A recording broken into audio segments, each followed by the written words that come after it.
और इस बीच बड़ी खबर चुरू से, जहां बाइक सवार युवक का गला कट गया। चाइनीज मांझे से गला कटा है। युवक के गले पर 16 टाके आए हैं। हिसार रोड के पास यह हादसा हुआ है। सादुलपुर के लीडकी गांव का रहने वाला युवक बताया जा रहा है। तो बाइक सवार युवक का गला कट गया है। चाइनीज मांझे की वजह से युवक का गला कटा है और युवक के गले पर 16 टाके आए हैं। हिसार रोड के पास यह हादसा हुआ है और अक्सर चाइनीज मांझे की वजह से कई बार लोग चोटिल हो जाते हैं और उसी से जुड़ा हुआ यह मामला चुरू से सामने आया है। सादुलपुर के लीलकी गांव का रहने वाला यह युवक बताया जा रहा है, जिसके साथ यह हादसा हुआ। दरअसल बता दें कि बाइक पर सवार युवक जा रहा था और इस दौरान चाइनीज मांझे से इस युवक का गला कट गया। अब युवक के गले पर 16 टाके आए हैं।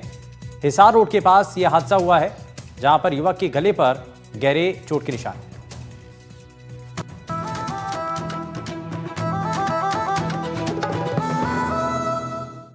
को powered by Mahatma Gandhi hospital Jaipur.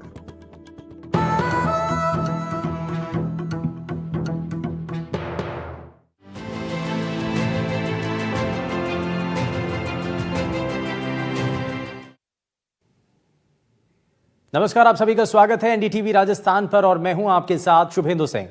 Rajasthan के प्राथमिक विद्यालयों में बच्चों को शिक्षा राजस्थानी भाषा में देने के मामले में सुप्रीम कोर्ट ने राजस्थान सरकार को नोटिस जारी किया है। राजस्थान शिक्षक पात्रता परीक्षा 2024 में राजस्थानी भाषा को विषय के रूप में शामिल करने को लेकर मामला सुप्रीम कोर्ट तक पहुंचा। सुप्रीम कोर्ट ने राज्य सरकार से जवाब मांगा है और सुप्रीम कोर्ट ने वरिष्ठ पत्रकार पदम मेहता और राजस्थानी भाषा के विद्वान डॉक्टर कल्याण सिंह शेखावत की विशेष अनुमति याचिका एसएलपी पर सुनवाई करते हुए नोटिस जारी कर दिया। याचिकाकर्ताओं ने सुप्रीम कोर्ट में हाईकोर्ट के फैसले के खिलाफ एसएलपी दायर की थी, जिसमें कहा गया कि 2011 की जनगणना के मुताबिक राजस्थान में 4,36,00,000 लोग राजस्थानी भाषा बोलते हैं और इसके बावजूद रीट में राजस्थानी भाषा शिक्षण माध्यम के तौर पर शामिल नहीं की गई, जबकि संविधान, शिक्षा का अधिकार और राष्ट्रीय शिक्षा नीति के प्रावधानों में कहा गया है कि बच्चे की प्राथमिक शिक्षा उसकी मातृभाषा में होनी चाहिए। रीट भर्ती परीक्षा की विज्ञप्ति में गुजराती, पंजाबी, सिंधी और उर्दू जैसी राजस्थान में बहुत कम बोले जाने वाली भाषाओं को भाषा के रूप में शामिल किया गया है, लेकिन राजस्थानी भाषा को इसमें शामिल नहीं किया गया। इसके खिलाफ हाईकोर्ट में याचिका दायर की गई थी। हाईकोर्ट ने 27 नवंबर 2024 को याचिका को खारिज कर दिया, जिसके खिलाफ सुप्रीम कोर्ट में गुहार लगाई गई। याचिकाकर्ता के वकील मनीष सिंघवी और अपूर्व सिंघवी ने कहा कि हाईकोर्ट में सुनवाई के समय राज्य सरकार ने भी पूरी तरह राजस्थानी भाषा के उपयोग से इनकार नहीं किया था। राज्य सरकार ने शपथ पत्र पेश करके कहा कि नई शिक्षा नीति के उद्देश्यों को आगे बढ़ाने के लिए सरकार ने टास्क फोर्स गठित की है। शिक्षा नीति में साफ है कि बच्चे मातृभाषा में अधिक तेजी से सीखते हैं, इसलिए जहां भी संभव हो कम से कम 5वीं कक्षा और अधिकतम 8वीं कक्षा तक शिक्षण का माध्यम मातृभाषा में ही होना चाहिए। इसके अलावा संविधान के अनुच्छेद 350 से शिक्षा के अधिकार अधिनियम की धारा 29(2)(f) में भी बच्चों को मातृभाषा में पढ़ाए जाने का उल्लेख किया गया है। अब राजस्थान में राजस्थानी भाषा मातृभाषा के तौर पर बोली जाती है। याचिका में यह भी बताया गया कि राजस्थानी भाषा को मान्यता देने के लिए राजस्थान विधानसभा 2 दशक पहले 2003 को ही प्रस्ताव पारित कर चुकी है। प्रस्ताव में केंद्र सरकार से राजस्थानी भाषा को 8वीं अनुसूची में शामिल करने का अनुरोध किया गया था।